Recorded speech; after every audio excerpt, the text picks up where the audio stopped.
the voice of Indiana County, WCCS 101.1 FM and AM 1160. Good morning, and thanks for being with us here today as we get rolling on this portion of Indiana in the morning. And to talk to the Indiana Players, which, they've got another production coming up, and it's, I assume, this weekend, Bill, correct? We open this weekend, yes. All right. So it's the 39 Steps. Yes, it's Patrick Barlow's spy thriller, The 39 Steps, based off of an early novel and Alfred Hitchcock's movie, The 39 Steps. Yeah. Our conversation brought to you this morning by Marcus & Mack, a law firm representing injured people. And you've got two of your actors with you. You're the director, correct? I am the director. Uh-huh. And unlike the movie, the Hitchcock thriller, this is a farce, a comedy. And I have two of their names are clowns. They're the two clowns, and they play up to, 100 different characters during the show. Jeez. Yes. Jeez, I hope they don't all require costume changes. Most of them do. Oh, yeah. And accents. And accents as well. Yeah. Okay, well, introduce them if you would. We have Liz Ann Porter. Mm-hmm. She's one of the clowns. And Matt Mann. Good morning. Good morning to both of you. I have no idea who I'm talking to through this course. We don't either. That's the problem. Evidently, this is a St. Patrick's Day themed event too, huh? Oh, no, that's Irish. This is Scottish. Yeah, okay, all right. I've got a headache already. All right, so tell me about the play and how you each perform in it. Oh, that's a complicated question. I can say there's lots of sheep and coos.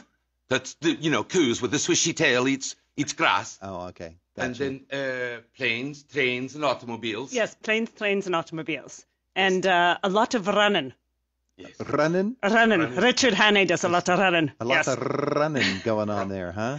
Oh, my goodness. Yeah, there's a chase scene. Starts in London, ends up in Scotland, and lots of antics on the way, lots of antics in Scotland. So, yeah. And then back to London. Yeah. So it's nonstop action. And I can tell you guys are having fun with this, aren't you? Bill, how do you control all this?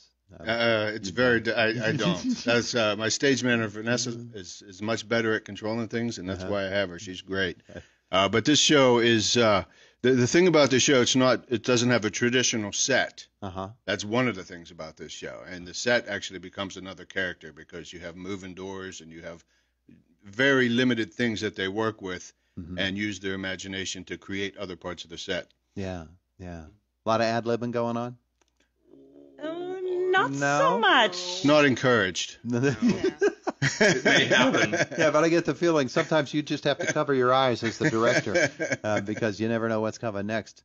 But it sure sounds like it's a lot of fun for you, the two of you together. So is there an actual plot line going on here? Oh, yes. As I say, it is the spy thriller. In fact, a lot of the words are identical to Hitchcock. We just don't always say them the same way. Right. And we're not quite as serious, if you may have gathered. And have the two of you acted before together? Once, yes. Once. One other time? It's a Wonderful Life. Yeah, we both personally much less stage time. It was just a very small role. This one, we're running.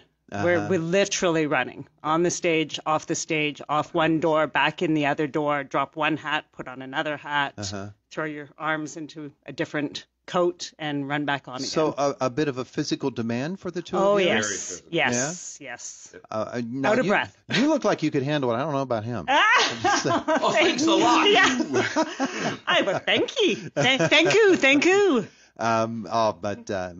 Okay. So let's talk about working together and working with Bill Herring as a director.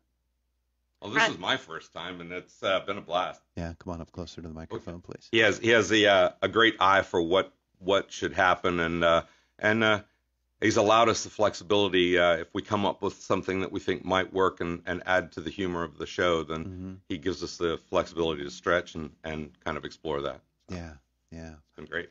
Yeah, it's nice to have someone who's pretty chill because this could be, I can imagine to be very nervous as a director trying to wait for everything. 33 scenes, with all the different furniture and props and, where's my pipe? I have 6 or 7 hats and they come on and off on stage, on the right, on the left, and I run backstage. Where's this? Where's that? And so there's not really ad-libbing, but some of the props and things don't always end up maybe where they should, and the director's just like, it all works. It all works. I'm picturing at the end of the show what backstage looks like. Oh,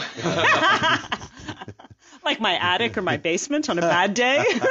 And then trying to gather everything up and put it in its proper place for the next performance, which might be quite the challenge itself. Bill, you've got to have a pretty good crew working with you for this, huh? Well, there are going to be 2 people back there just to help, because there's projections, there's shadow play, there's fog machines, and when they come in and they throw their clothing down, hopefully they can put it back where it belongs. And I have a great costumer in Sharon Smith, and she's taken on way more than she even bargained for. And Matt's the sound designer, and he's taken on way more than he's bargained for. 170 some. There's about 170 sound cues, yeah, which is crazy. Katrina Caden designed the lights, and that is a beast in itself. Yeah. I mean, everything about this show, and I didn't realize it when they asked me to direct it, but it is huge. It's just every aspect of this show is just a monster. So a typical Indiana Players show is evidently much less intricate or complicated than putting this one on. In general, I would say, yes. There's a set. People come in and out. This is like the actors change the set during their scenes. While they're talking, they're dragging tables around and changing characters by just changing hats. They're playing 4 different characters at a time, changing hats, spinning around, and doing a different accent. I'm glad I'm not acting in this show. I could just sit back and watch. But as the challenge as actors for doing this, I bet you it's pretty much offset by the fun of it too, isn't it? Oh yeah, no, this is, and we actually, I don't know if it was an insane moment, but I think both of the clowns were like, oh, this is going to be so much fun, and we didn't really think about how much work it was going to be. We just thought it would be. And I do want to mention there are 2 other actors who unfortunately couldn't make it today, and they also are doing a lot of work and having a lot of fun. And as Bill mentioned, at least 2 of the actors are heavily involved backstage. So as far as community theater, normally, you can do anything you want. If you want to do both acting and lighting, or acting and sound design, and really fill up your plate, you can do that too. Yeah. Well, that's basically the definition of community theater, isn't it, Bill? Yes, and this one is definitely a village. Yeah. Well, that's terrific. Now, you as the director, we've sort of made light of the fact that you're sitting here watching these performers do what they do, and maybe hiding your eyes from time to time, but it does take quite the commitment from you to figure out exactly how you want this to work out too. Oh yeah, and I tried to get everything in order beforehand, and but then you get the lights involved, you get the stage pieces involved, and everything gets tweaked a little bit. It's been pretty organic at times, and luckily I have all of these guys with their experience, and I told them, if you see something, I'm glad to have your sets of eyes too, because by the time we get into a few weeks, you'll know your characters better than me, hopefully. And, if you see anything, say it. And, I'm open to a lot of things, just as long as you're open to me saying no. Yeah. Quite all right. So a few trips, falls, and maybe crashes backstage as the show unfolds? Absolutely. Yeah. But no broken bones, we hope. None yet. Okay, well. Some bruises, maybe. Definitely bruises. Bruised. You had bruised there, cranking the car. Yep. All right. So, Bill, give me the times, the dates, and how people can get their tickets. We open Friday the 18th, so it'll be the 18th, 19th, and 20th. Fridays and Saturdays, doors open at 7. Show starts at 7:30. Sundays, doors open at 2, show starts at 2:30. Then we have the following weekend. Was it the 25th, 26th, and 27th? 2 weekends of this. 2 weekends of this. You can get your tickets at the door, of course. You can get your tickets. You can call and reserve tickets. Mm-hmm.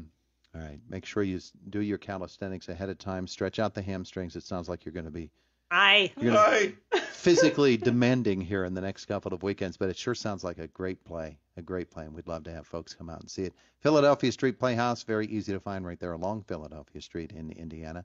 The Indiana Players, the 39 Steps. Thanks all for coming in. Thanks for having us. Thank you. We appreciate it. It is the voice of Indiana County, WCCS 101.1 FM and AM 1160.